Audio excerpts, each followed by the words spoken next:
కేంద్ర సహకారం ఏపీకి నూతనోత్తేజాన్ని ఇస్తుంది. డబుల్ ఇంజిన్ సర్కార్తో కీలక ప్రాజెక్టులకు వడివడిగా అడుగులు ముందుకు పడుతున్నాయి. టార్గెట్ ఫిక్స్ చేసుకుని పనులు పూర్తి చేసేందుకు కార్యాచరణ రూపొందిస్తోంది కూటమి ప్రభుత్వం.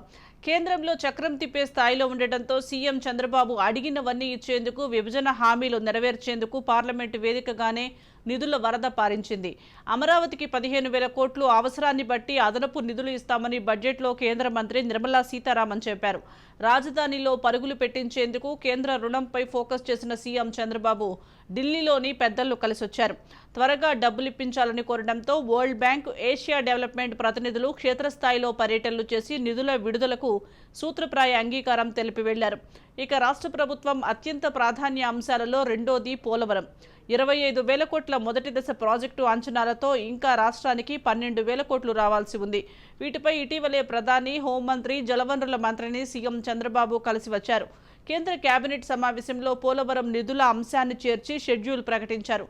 ఈ ఆర్థిక సంవత్సరం 6,000 కోట్లు, వచ్చే ఆర్థిక సంవత్సరంలో మరో 6,157 కోట్లు చెల్లించేందుకు కేంద్ర కేబినెట్ తీర్మానం చేసింది. కేంద్రం నిధులు ఇస్తుండటంతో 2029లోపు పోలవరం కంప్లీట్ చేసేలా టార్గెట్ ఫిక్స్ చేసుకుంది.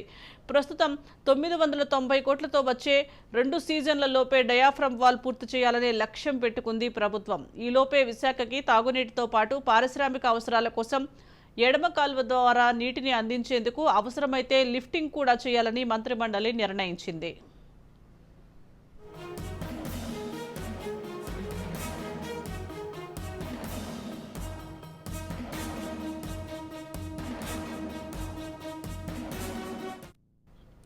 ఇక విభజన హామీల్లో మరొక కీలకమైన హామీ విశాఖ విజయవాడలో మెట్రో రైల్. ఇందుకోసం అంచనాలు పంపించాలని తాజాగా కేంద్రమే కోరింది.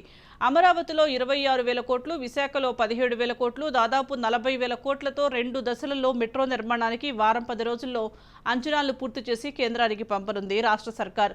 విశాఖ విజయవాడలో మెట్రోకు ఇప్పటికే డిపిఆర్ కూడా సిద్ధం చేశారు. ఇక కేంద్రం కొత్తగా ప్రకటించిన ఇండస్ట్రియల్ కారిడార్లలో రాష్ట్రం మీదుగా 3 కారిడార్లు వెళ్లబోతున్నాయి. విశాఖపట్నం చెన్నై, హైదరాబాద్ బెంగళూరు కారిడార్ల వల్ల రాష్ట్రానికి భారీగా ప్రయోజనం కలగనుంది. కర్నూలు జిల్లా ఓర్వకల్లు, కడప జిల్లా కొప్పర్తిలో దాదాపు 5,000 కోట్ల రూపాయల నిధులతో ఏర్పడబోతున్న ఈ క్లస్టర్ల ద్వారా 1,20,000 మందికి పైగా ఉపాధి లభించబోతోంది.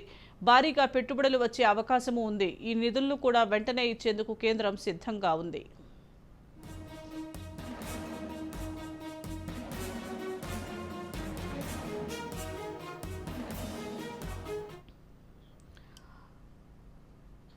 రాజధాని సహా ఏపీలో మౌలిక సదుపాయాల కల్పనకు 2,400 కోట్లు కేంద్రం కేటాయించగా ఇప్పటికే 1,500 కోట్లు రిలీజ్ చేసింది.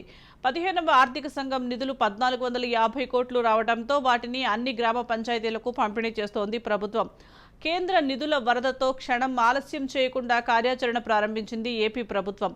4 ఏళ్లు టార్గెట్గా పెట్టుకుని దశలవారీగా పనులు పూర్తి చేయాలన్న లక్ష్యంతో ముందుకు వెళుతోంది.